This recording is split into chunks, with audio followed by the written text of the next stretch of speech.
রাজশাহীতে হঠাৎ করে বেড়ে গেছে মশার উপদ্রব। শুধু রাতের বেলা নয়, দিনেও মশার কামড় থেকে রেহাই পেতে ঘরে মশারি টাঙিয়ে রাখছেন অনেকে।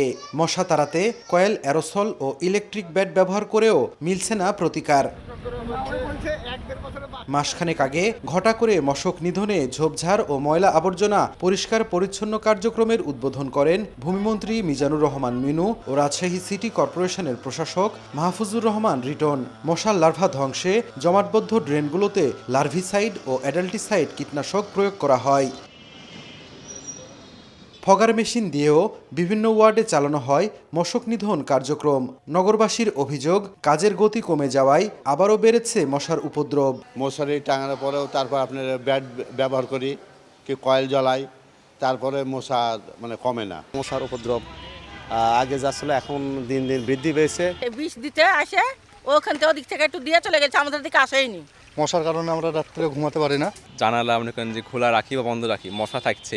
আগে তো ভালোই ওষুধ দিত, ওষুধ দেওয়ার সাথে মাছই মরে যাচ্ছে, এখন তো এগুলো আর দেয় না।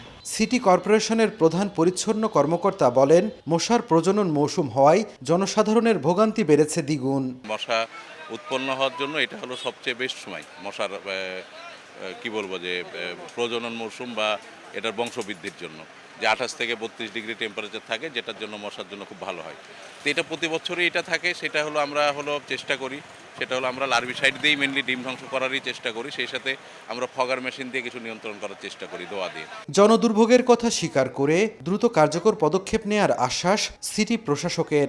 বর্ষা মৌসুম কিছুদিন পরেই আসবে, আমাদের ইচ্ছা আছে যেন আমরা এটি সুন্দরভাবে ড্রেনগুলো বিশেষ করে পরিষ্কার করে সেটি যেন জলাবদ্ধতা কোনো ওয়ার্ডে না থাকে, সেটি আমি পরিকল্পনা হাতে নিয়েছি। প্রতি বছর মশক নিধনে সিটি কর্পোরেশনের ব্যয় হয় প্রায় 1.5 কোটি টাকারও বেশি।